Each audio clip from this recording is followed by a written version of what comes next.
ازيكم حبايبي، اخباركم ايه؟ اهلا بيكم في مطبخ عز. وحشتوني جدا جدا. النهارده جالكم بوصفه جديده وفيديو جديد، يا رب يعجبكم. بس ابتدي في الوصفه نصلي على الرسول عليه الصلاه والسلام. اللهم صل وسلم وبارك على سيدنا محمد وعلى ال محمد. احنا النهارده هنعمل عيش بطريقه حلوه جدا، زي ما كده نزلتلكم كده في اول الفيديو. هتشوفوا العيش الجميل ده. عيش بقى حقه من غير لبن ومن غير سمنه ومن غير زبده ومن غير زبادي ولا اي حاجه. هنعمله بميه النهارده، بس عيش تحفه. تعالوا بقى نشوفه كده مع بعض. هقول لكم بقى على المقادير الاول قبل ما ابتدي. معايا كيلو دقيق، معايا معلقه خميره فوريه كبيره، معلقتين من السكر، معانا 3 معالق ميه، ومعانا ملح بس. وهنعمل احلى عيش ينفعنا بقى في عشاء، ينفعنا في غدا، حلو جدا. هنجيب كده ايه بوله كده بالشكل ده. اول حاجه كده هنسمي الله. هننزل كده ايه كوبايه ونص من الميه. دي ميه دافيه حبايب قلبي، مدفياها كده ايه زي دمعه العين بالظبط، تمام. وهنزل كده بالخميره ومعلقتين السكر، ندوبهم كده مع بعض بالشكل ده. هننزل بقى بالدقيق بتاعنا واحده واحده كده اهوت. وهنزل كده ايه نص معلقه من الملح صغيره، وهنقلب شويه بشويه كده لغايه ما العجينه ايه هوريها لكم تبقى عامله ازاي. العجينه دي بتبقى طريه، مش عجينه ناشفه ولا جافه.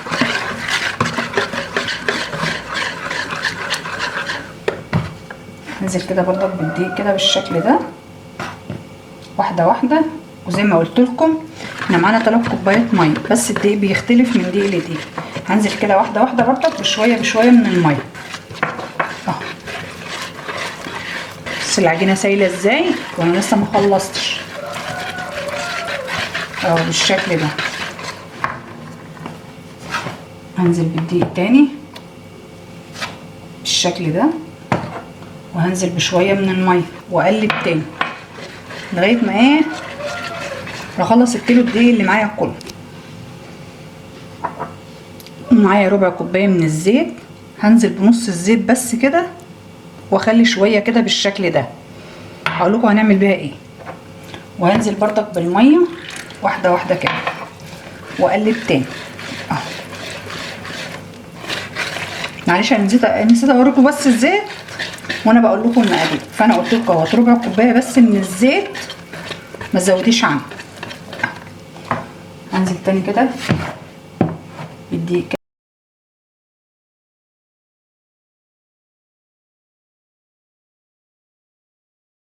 معايا حوالي نص كوبايه من الميه من اللي هي ال3 كوبايات. هنزل برضك بربعهم كده وارجع اقلب تاني. نحس بقى العجينه تقلت شويه كده، هشيل بقى المضرب كده. ننزل بس ايه العجين ده كله. هنجيب بس معلقه كده ونقلب اهو. نلم بس العجين بتاعنا كده بالشكل ده. احط كمان ايه حبه ميه صغيرين كده، حوالي 3 معالق من الميه. انا خدت كده 3 كوبايات من الميه. العيش بقى بيحب الميه ليه بقى؟ الميه دي بتديله طراوه وبتخليه طري كده وجميل ويبقى حلو جدا.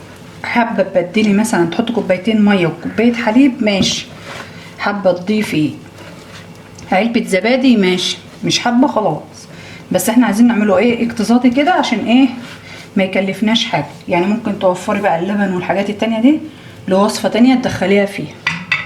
احنا بقى ايه هنلم العجينه بس ايه بطراطيف ايدينا كده. احنا مش هنلت ولا اي حاجه. شوفي العجين طري ازاي. بصي العجينه انا عايزاها كده زي الاستيك كده. بصي هلم بقى كده بالشكل ده. هنحط بقى ايه ناخد شويه كده من شويه الزيت اللي احنا سيبناهم كده من ربع كوبايه، ونلم كده بردك العجينه كده بالشكل ده. الحركه اللي احنا بنعملها بطراطيف صوابع ايدينا دي بتدينا عرق ايه للعيش بتاعنا اهو. بصي ما بدخلش ايدي كلها واقصها في قلب ايه العجينه. بصي ما شاء الله حاجه كده تحفه. اخد بقى بردك ايه معلقه من الزيت كده، واخلي معلقه واحده كده. هقول لكم بردك هنعمل بقى ايه، وارجع الم تاني كده العجينه كده. شوفي تعمل زي الاستيك ازاي، تنزل كده بالشكل ده. انا ما قطعتش المقطع ده يا حبايب قلبي اهوت عشان تشوفوا كل ايه خطوه انا بعملها. خلاص كده تحتيب خلاص. العيش بتاعنا كده العجينه ما شاء الله جميله، اللهم بارك، حاجه كده تحفه. هسيبها بقى كده في الطبق اهوت، واخد بقى معلقه الزيت اللي باقيه دي هغطي بقى العجينه بتاعتنا كده، غطي وشها بالزيت كده بالشكل ده وهنغطيها بقى تخمر لمده نص ساعه. احنا طبعا في الحر دلوقتي، وهنشوفها كده مع بعض. هنغطيها كده بالاسترتش، او مثلا عندك الكيس اللي هي بتاعت التلاجة، تفتحي كيس كده من بتاع التلاجة وتغطي العيش بتاعك كده بالشكل ده.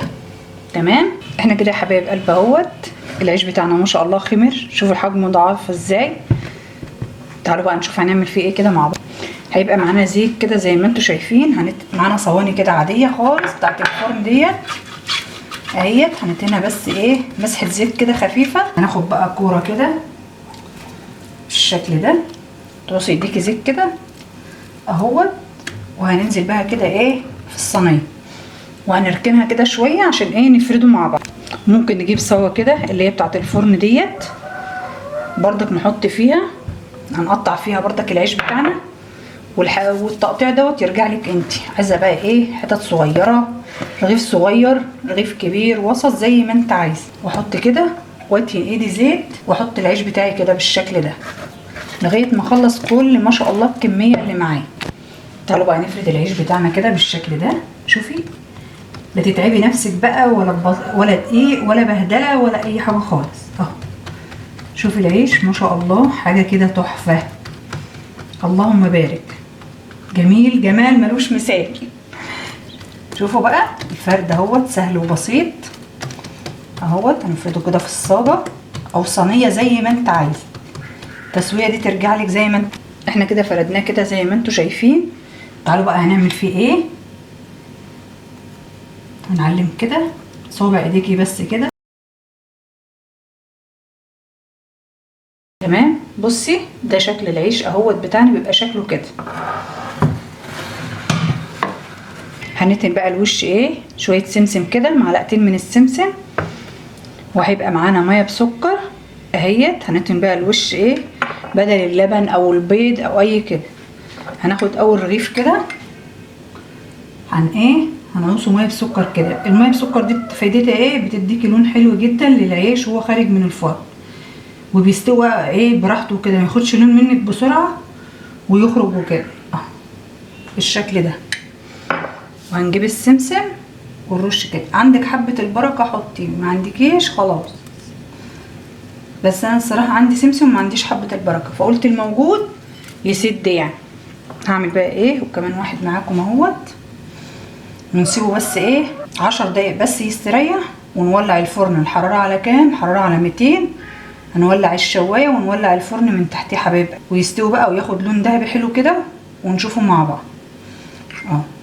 اديني بقى الوش كده بالشكل ده، وهترش بقى السمسم كده على الاطراف كده اهوت بالشكل ده. شوفوا ما شاء الله شكله جميل ازاي، عيش تحفه.